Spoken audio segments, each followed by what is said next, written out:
One of my earliest memories is of trying to wake up one of my relatives and not being able to. And I was just a little kid, so I didn't really understand why. But as I got older, I realized we had drug addiction in my family, including later cocaine addiction. And I've been thinking about it a lot lately, partly because it's now exactly 100 years since drugs were first banned in the United States and Britain, and we then imposed that on the rest of the world. It's a century since we made this really fateful decision to take addicts and punish them and make them suffer because we believed that would deter them, it would give them an incentive to stop. And a few years ago, I was looking at some of the addicts in my life who I love and trying to figure out if there was some way to help them. And I realized there were loads of incredibly basic questions I just didn't know the answer to. Like, what really causes addiction? Why do we carry on with this approach that doesn't seem to be working? And is there a better way out there that we could try instead? So I read loads of stuff about it, and I couldn't really find the answers I was looking for. So I thought, okay, I'll go and sit with different people around the world who've lived this and studied this and talk to them and see if I can learn from them. And I didn't realize I would end up going over 30,000 miles at the start, but I ended up going and meeting loads of different people, from a transgender crack dealer in Brownsville, Brooklyn, to a scientist who spends a lot of time feeding hallucinogens to mongooses to see if they like them. It turns out they do, but only in very specific circumstances. To the only country that's ever decriminalized all drugs, from cannabis to crack, Portugal. And the thing I realized that really blew my mind is almost everything we think we know about addiction is wrong. And if we start to absorb the new evidence about addiction, I think we're going to have to change a lot more than our drug policies. But let's start with what we think we know, what I thought I know, right? Let's think about this middle row here, right? Imagine all of you, for 20 days now, went off and used heroin 3 times a day. Some of you look a little bit more enthusiastic than others at this prospect. Don't worry, it's just a thought experiment. Imagine you did that, right? What would happen? Now, we have a story about what would happen that we've been told for a century.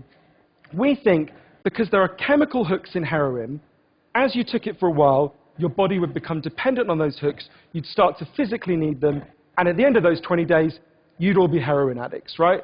That's what I thought. First thing that alerted me to the fact something not right with this story is when it was explained to me, if I step out of this TED Talk today and I get hit by a car and I break my hip, I'll be taken to hospital and I'll be given loads of diamorphine. Diamorphine is heroin. It's actually much better heroin than you're ever going to buy on the streets, because the stuff you buy from a drug dealer is contaminated, actually very little of it is heroin, whereas the stuff you get from the doctor is medically pure. And you'll be given it for quite a long period of time. There are loads of people in this room who may not realize that you've taken quite a lot of heroin, right? And anyone watching this anywhere in the world, this is happening. And if what we believe about addiction is right, those people are exposed to all those chemical hooks. What should happen? They should become addicts. This has been studied really carefully. It doesn't happen. You will have noticed if your grandmother had a hip replacement, she didn't come out as a junkie. And when I learned this, it just seemed so weird to me, so contrary to everything I'd been told, everything I thought I knew. I just thought it couldn't be right. Until I went and met a man called Bruce Alexander, who's a professor of psychology in Vancouver, who carried out an incredible experiment that I think really helps us to understand this issue. Professor Alexander explained to me, the idea of addiction we've all got in our heads, that story, comes partly from a series of experiments that were done earlier in the 20th century. They're really simple experiments. You can do them tonight when you go home if you feel a little bit sadistic. You get a rat and you put it in a cage, and you give it 2 water bottles. One is just water, and the other is water laced with either heroin or cocaine. If you do that, the rat will almost always prefer the drugged water and almost always kill itself quite quickly. So there you go, right? That's how we think it works. In the 70s, Professor Alexander comes along and he looks at this experiment and he noticed something. He said, we're putting the rat in an empty cage. It's got nothing to do except use these drugs. Let's try something a bit different. So Professor Alexander built a cage that he called Rat Park, which is basically heaven for rats, right? They've got loads of cheese, they've got loads of colored balls, they've got loads of tunnels. Crucially, they've got loads of friends, they can have loads of sex, and they've got both the water bottles, the normal water and the drugged water. But here's the fascinating thing. In Rat Park, they don't like the drugged water. They almost never use it. None of them ever use it compulsively. None of them ever overdose. You go from almost 100% overdose when they're isolated to 0% overdose when they have happy and connected lives. Now, when he first saw this, Professor Alexander thought, maybe this is just a thing about rats. They're quite different to us, maybe not as different as we'd like, but, But fortunately, there was a human experiment into the exact same principle happening at the exact same time. It was called the Vietnam War. In Vietnam, 20% of all American troops were using loads of heroin. And if you look at the news reports from the time, they were really worried because they thought, my God, we're going to have hundreds of thousands of junkies on the streets of the United States when the war ends. It made total sense. Now, those soldiers who were using loads of heroin were followed home. The Archives of General Psychiatry did a really detailed study, and what happened to them? It turns out they didn't go to rehab. They didn't go into withdrawal. 95% of them just stopped. Now, if you believe the story about chemical hooks, that makes absolutely no sense. But Professor Alexander began to think there might be a different story about addiction. He said, what if addiction isn't about your chemical hooks? What if addiction is about your cage? What if addiction is an adaptation to your environment? Looking at this, there was another professor called Peter Cohen in the Netherlands who said, maybe we shouldn't even call it addiction. Maybe we should call it bonding. Human beings have a natural and innate need to bond. And when we're happy and healthy, we'll bond and connect with each other. But if you can't do that because you're traumatized or isolated or beaten down by life, you will bond with something that will give you some sense of relief. Now, that might be gambling, that might be pornography, that might be cocaine, that might be cannabis. But you will bond and connect with something because that's our nature. That's what we want as human beings. And I think, at first I found this quite a difficult thing to get my head around. But one way that helped me to think about it is, and I can see, I've got over by my seat there a bottle of water, right? I'm looking at lots of you, and lots of you have bottles of water with you, right? Forget drugs, forget the drug war. Totally legally, all of those bottles of water could be bottles of vodka, right? We could all be getting drunk, I might after this. But we're not, right? Now, because you've been able to afford the approximately a gazillion pounds that it costs to get into a TED Talk, I'm guessing you guys could afford to be drinking vodka for the next 6 months. You wouldn't end up homeless. You're not going to do that. And the reason you're not going to do that is not because anyone's stopping you. It's because you've got bonds and connections that you want to be present for. You've got work you love. You've got people you love. You've got healthy relationships. And a core part of addiction, I came to think, and I believe the evidence suggests, is about not being able to bear to be present in your life. Now, this has really significant implications. The most obvious implications are for the war on drugs, right? In Arizona, I went out with a group of women who were made to wear T-shirts saying I was a drug addict and go out on chain gangs and dig graves while members of the public could jeer at them. And when those women get out of prison, they're going to have criminal records that mean they'll never work in the legal economy again.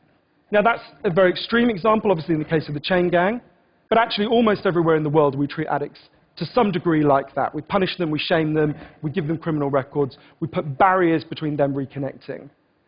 There was a doctor in Canada, Dr. Gabor Mate, an amazing man, who said to me, if you wanted to design a system that would make addiction worse, you would design that system. Now, there's a place that decided to do the exact opposite, and I went there to see how it worked. In the year 2000, Portugal had one of the worst drug problems in Europe. 1% of the population was addicted to heroin, which is kind of mind-blowing.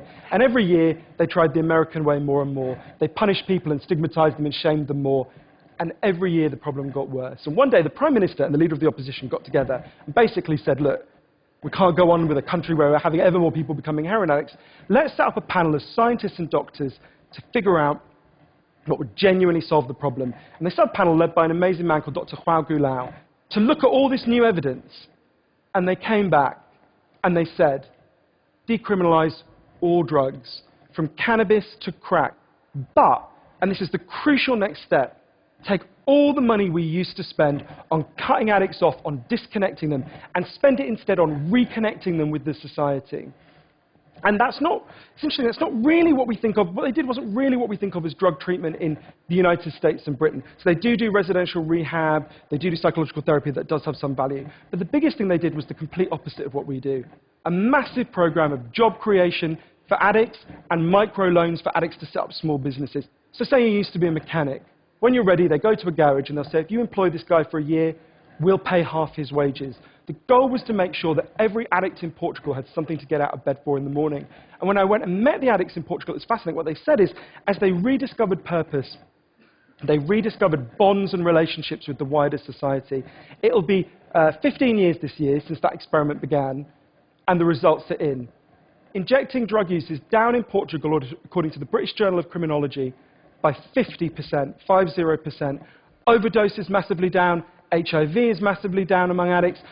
Addiction in every study is significantly down. One of the ways you know it's worked so well is that almost nobody in Portugal wants to go back to the old system. Now, that's the kind of political implications. I actually think there's a layer of implications to all this research below that. You know, we live in a culture where people feel really increasingly vulnerable to all sorts of addictions, whether it's to their smartphones or to shopping or to eating. You know, before these talks began, you guys know this, that we were told we weren't allowed to have our smartphones on. And I have to say, a lot of you looked an awful lot like addicts who were being told their dealer was going to be unavailable for the next couple of hours. And, you know, a lot of us feel like that. And it might sound weird to say, oh, you know, I've been talking about how disconnection is a major driver of addiction. But weird to say it's growing because you think, well, we're the most connected society there's ever been, surely. But I increasingly began to think that the connection we have, the connections we have, we think we have, are like a kind of parody of human connection. If you have a crisis in your life, you'll notice something. It won't be your Twitter followers who come to sit with you. It won't be your Facebook friends who help you turn it round. It'll be your flesh and blood friends who you have deep and nuanced and textured face-to-face relationships with. And I think there's a study I learned about from Bill McKibben, the environmental writer, I think tells us a lot about this. It looked at the number of close friends the average American believes they can call on in a crisis. That number has been declining steadily since the 1950s. The amount of floor space an individual has in their home has been steadily increasing. And I think that's like a metaphor for the choice we've made as a culture, right? We've traded floor space for friends. We've traded stuff for connections. And the result is that we are one of the loneliest societies there has ever been. And yet, Bruce Alexander, the guy who did the Rat Park experiment, says, we talk all the time in addiction about individual recovery. And it's right to talk about that. But we need to talk much more about social recovery. Something's gone wrong with us, not just as individuals, but as a group. And we've created a society where, for a lot of us, life looks a whole lot more like that isolated cage and a whole lot less like Rat Park. But if I'm honest, this isn't why I went into it, right? I didn't go in to discover the political stuff, the social stuff. I wanted to know how to help the people I love. And when I came back from this long journey and I'd learned all this, I looked at the addicts in my life, and if you're really candid, it's hard loving an addict, and there's going to be lots of people who know in this room you're angry a lot of the time. And I think one of the reasons why this debate is so charged is because it runs through the heart of each of us, right? Everyone has a bit of them that looks at an addict and thinks, I wish someone would just stop you. And the kind of script we're told for how to deal with the addicts in our lives is typified by, I think, by the reality show Intervention. If you guys haven't seen it, I think everything in our lives is typified by reality TV, but that's another TED Talk. If you've never seen the show Intervention, it's a pretty simple premise. You get an addict, all the people in their life, gather them together, and say, if you don't shape up, confront them with what they're doing, and they say, if you don't shape up, we're going to cut you off, right? So what they do is they take the connection to the addict, and they threaten it. They make it contingent on the addict behaving the way they want.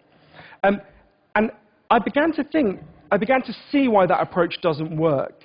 And I began to think that almost that's like the importing of the logic of the drug war into our private lives. So I was thinking, well, how can I be Portuguese, right? And what I try to do now, and I can't tell you I do it consistently, and I can't tell you it's easy, is to say to the addicts in my life that I want to deepen the connection with them, to say to them, I love you whether you're using or you're not. I love you whatever state you're in, and if you need me, I'll come and sit with you, because I love you and I don't want you to be alone or to feel alone. And I think the core of that message, you're not alone, we love you, has to be at every level of how we respond to addicts, socially, politically, and individually. For 100 years now, we've been singing war songs about addicts. I think all along we should have been singing love songs to them, because the opposite of addiction is not sobriety. The opposite of addiction is connection. Thank you.